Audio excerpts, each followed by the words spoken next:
Hi, it's Yash. Today, this is a semen retention question and answer video. I want to start making more of these because I like them, and this is the whole point, really. I didn't understand. There's a lot of videos, like people are sharing something that they're supposed to have experience in, but they don't. It's like, where are the question and answer videos, like, who are you talking to? Like, I'm talking to you. So, and you're sending me questions, so I'm going to answer them. Some of the videos or questions I make into a whole video because it has more of a broad reaching effect, I feel, in some of the questions. They appeal more to the broad collective audience. So with those videos, sometimes I feel to make a whole video. Just depends. Okay, let's go. Primitive training systems. He says, great video, Yash. Thank you. Maybe sometime in the future, could you talk about how negative forces, invisible to us, try to influence us or take our energy? Thanks. Thank you.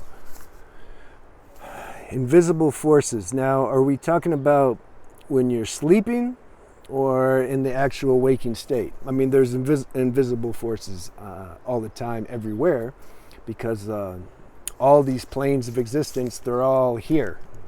It's just the consciousness is very localized to this physical domain in this human expression. So usually we just see this. There's people in mental institutions where this you can say this barrier is damaged, and then they can see things that on the more subtle realm, astral plane, whatever, and they can get really confused, clearly. But that's a karmic thing. So, okay, I'll touch on both when we're sleeping and in this waking state.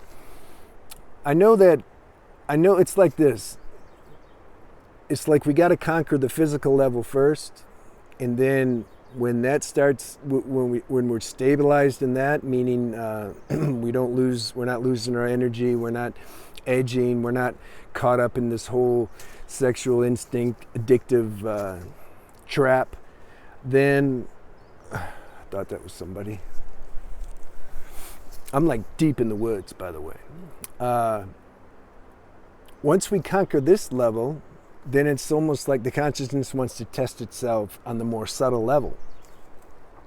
I remember when I had a dream. This happened, a few times, but this one in particular, I was so used to preserving my sexual energy that anytime, if I felt like it was going to go down and out, I would lock. And that would apply when I was having sex or when I was edging, doing the Taoist practice, whatever. And it also, that character was so cemented in my consciousness. It was in my subconscious character. Because when we dream, a lot of times it's our subconscious character that's acting out in the dream. So there was a girl in the dream that was trying to seduce me, and I was liking it, and all of a sudden I felt the energy start to go down and start to want to go out, and I remember in the dream I locked it. I didn't let it happen, and then I woke up, and I didn't have a nocturnal emission, and I called my friend. I was joking with him. I said, yeah, I took this girl's energy in the dream, and then I stole it from her and woke up before she could take it from me. Now, that was, yeah, I don't recommend that, and I was being,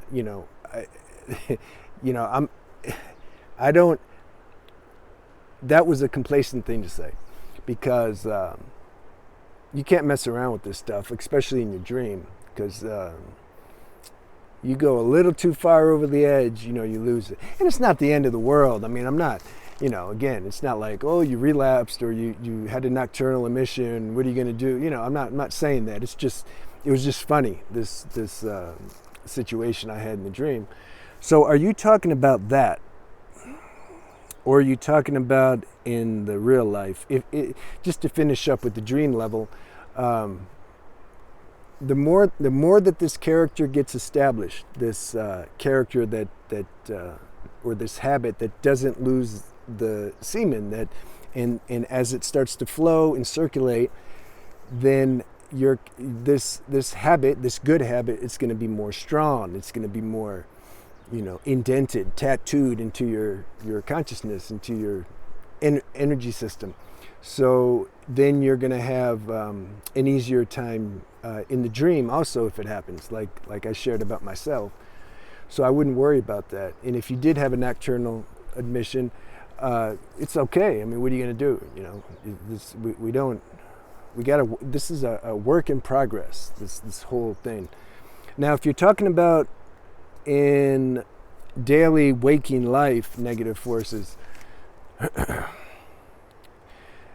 you see, it depends. There's so many factors here. I mean, it's an individual thing. I'd have to know the situation. I know if there's people who they have more of a imbalance in their mental body, in their mind, and especially if you're taking, psychotropic drugs or things like that, that's disguised as medicine. I mean, it's okay. Some people, they really need that. They could kill themselves or hurt somebody, so they have to take something. But so I don't knock anything. It may sound like it sometimes, but I'm just sharing on different angles. There's positive and negative to everything. If you're in that situation where there's instability in the mental body and you're taking some heavy duty chemistry or drugs, then that can open you up to these forces. So then we have to look at that.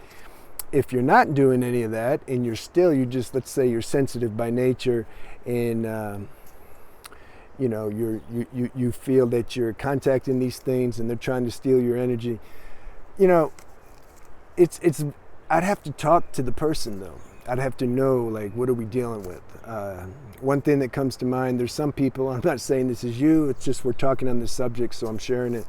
The imagination is a really big trap. The ego loves to use that, especially in the spiritual realm.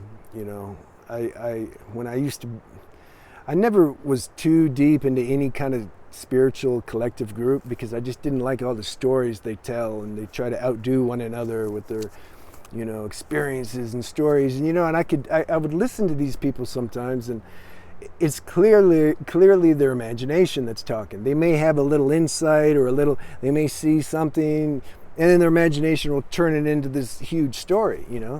I mean, we're doing that all the time with anything, everything anyway, but I'm just applying that to this spiritual subject. So,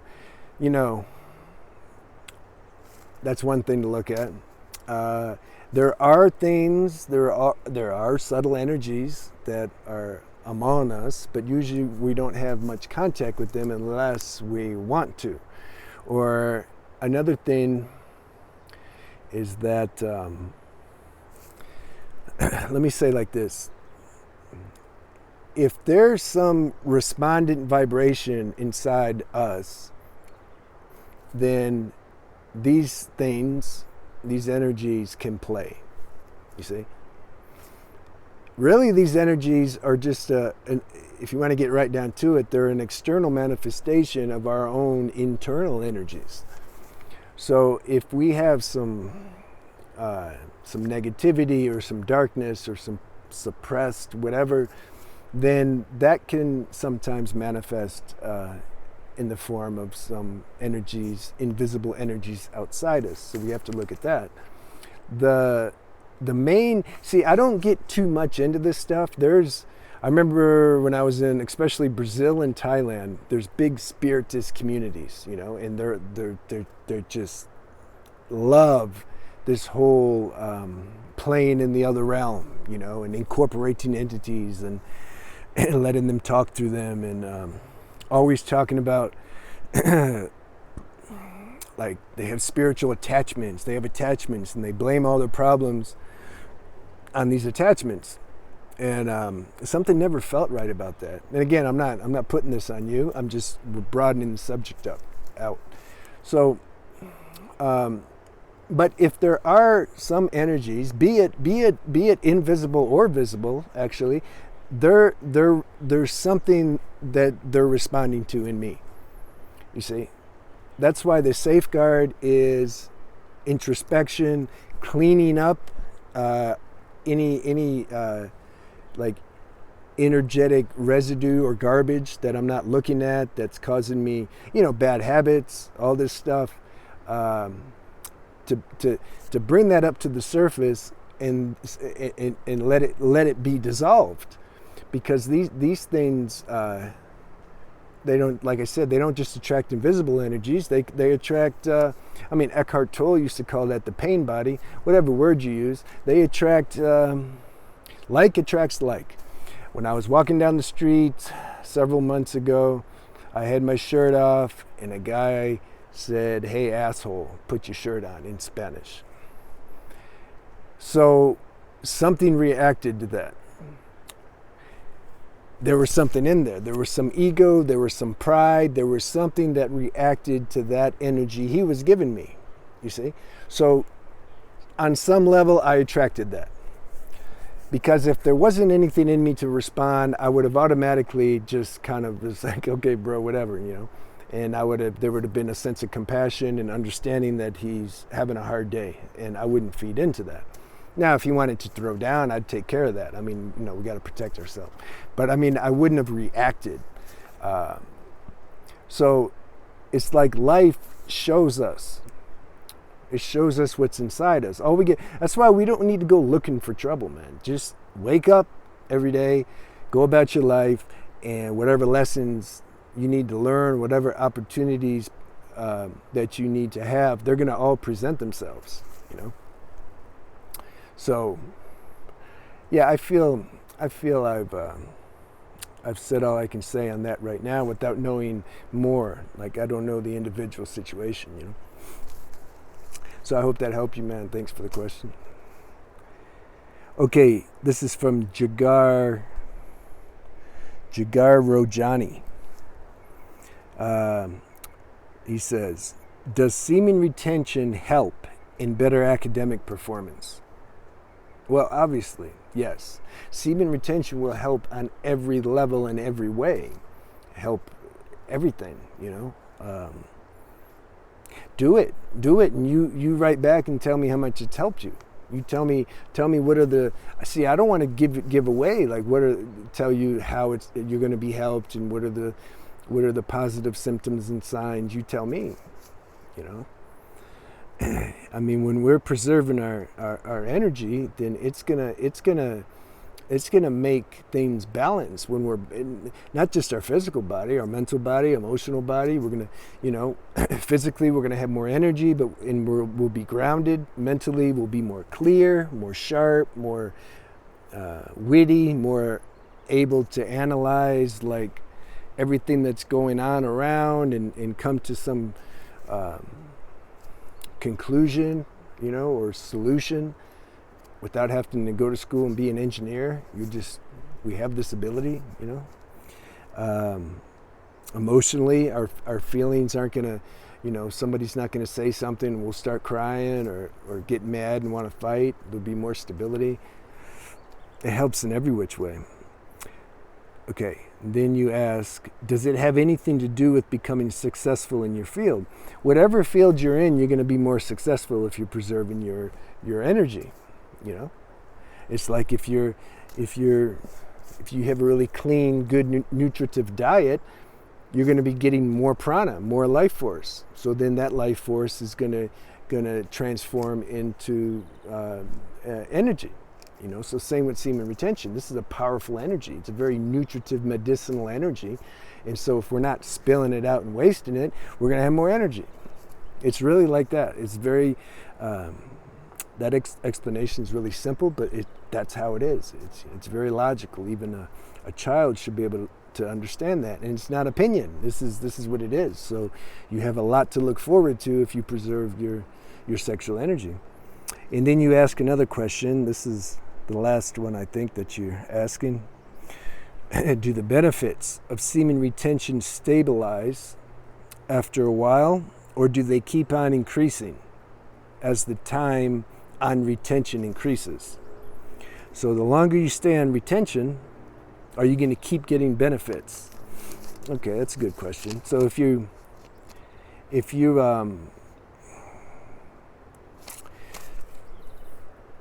so let's say you've been preserving your energy for 2 years or something, and it also depends on which level. Like I've made videos talking about advanced semen retention, aka no edging or lust.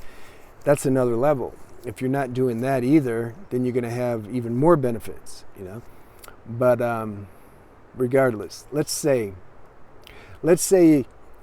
because I want to answer your question, let's say you're doing one or the other. Let's say you're only doing semen retention. Somehow I have a feeling that you're starting with that. Yeah, the edging, you can let me know if I'm wrong, but I'm assuming that you're doing just the semen retention. Let's say you've done it now for a year or two. Solid. Is it going to keep getting better the longer you go? The benefits, they get more subtle, okay? It's like your first year, I would say there's the peak, but you can't just keep peaking forever. Life doesn't work like that. You advance pretty fast in the beginning, and then it's more of a slow, gradual build. And but you're already at a good enough place, you're not even thinking about it. You're not like looking to see like what else is there? Am I gonna, what's the next benefit? Am I gonna be able to fly around the world or something? Or like you're good. When you're good, you're good. Of course, you'll take all the benefits that life gives you, but you're not looking for it anymore. This is the point.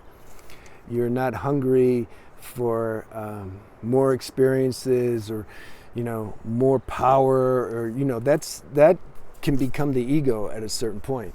You get to where you're good, and will it keep increasing? Technically, to answer your question, yes. The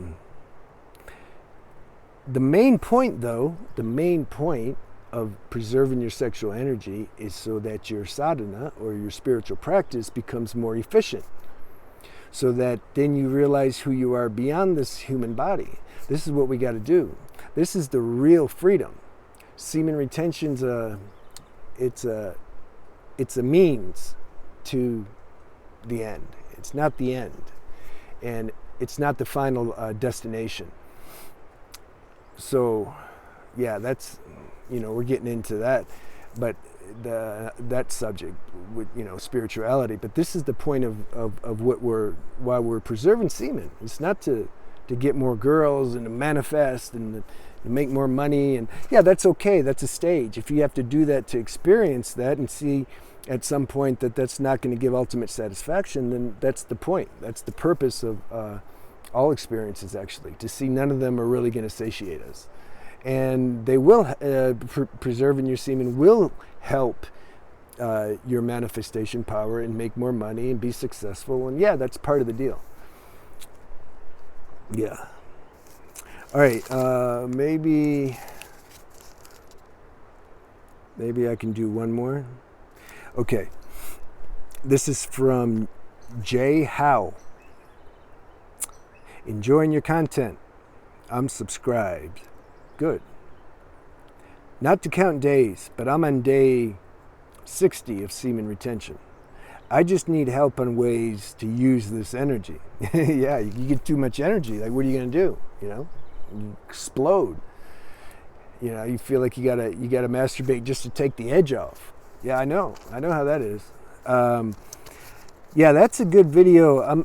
That's on my list, actually, to make a video on the transmutation of sexual energy, how to use it constructively and all that. I need help on ways to use this energy.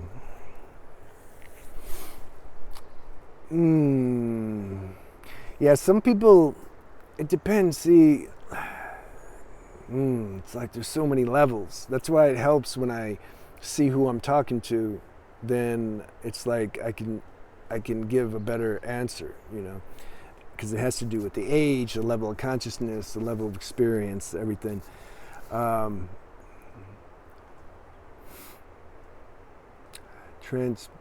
transmuting the energy. So a lot of people talk about exercise. Exercise is fine. That's one aspect. You can't just exercise all day and night, though. The real transmutation comes when we have our right work for us, like when we're fulfilling our function, that we're here to fulfill on the planet. The thing is, that comes in time.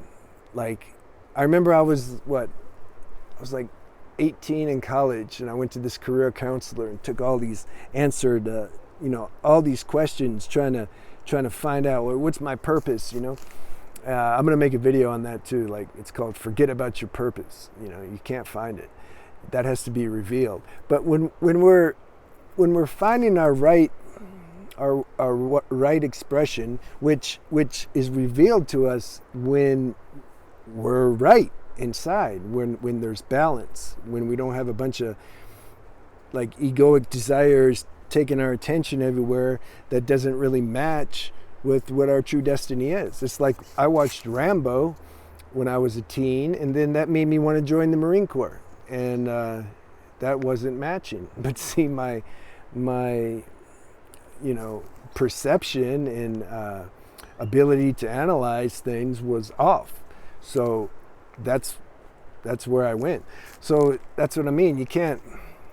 We don't know for a while, what our right expression is. So what do we do in the meantime?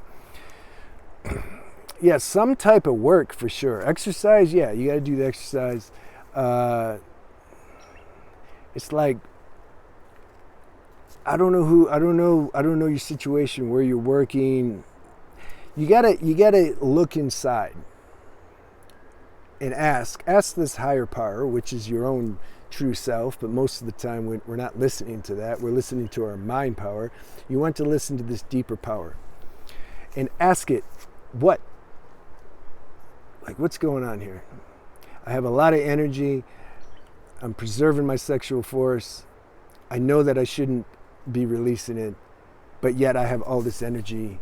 And so if I don't have a means of transmuting it, then I'm going to lose it. What would you have me do? And you feel out. You just feel out what's going on.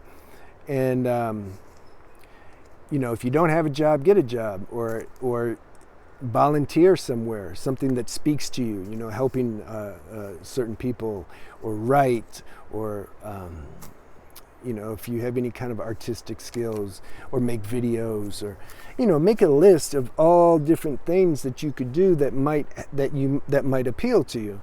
And then you go down the list, and you go by each one to see, like, okay, which one matches, which one feels right, and then you narrow it down, and then you start doing it. And this is what you do. And if all the things you're doing in life is constructive, and you're spending your energy in a good way, this is I'll say like this. This is what I want to say. Let's say you're doing something that's productive and constructive, and you spend 2 hours doing that. You're gonna transform and transmute your energy much better than if you were spending, say, 10, 12, 15 hours doing, like for me, selling cars back in the day. Because that's a very toxic environment. So was I burning energy? Yeah, but I was also accumulating a lot of stress. And it wasn't a healthy, productive burning or transforming of energy. So it would actually make me want to relapse more. But like if I make so we're at 24.5-minute video. This is better and more healthy and constructive for me than when I was selling cars 20 years ago if I worked 12 hours a day. You see, the energy gets better transmuted in this 25-minute video than if I'm working hours and hours doing something that's just toxic and stressful, and that doesn't align with this higher way of life that I want to be a part of. That's what I want to say. So I feel that helped you. I feel that I did the best I could answering these questions. Keep leaving them. Leave me more questions, and I'll get through them. I have some more questions, like about somebody asked about smoking weed, and also intrusive thoughts, and so those videos I'll make too soon. Okay, so good. Have a good day, and I'm going to talk to you soon.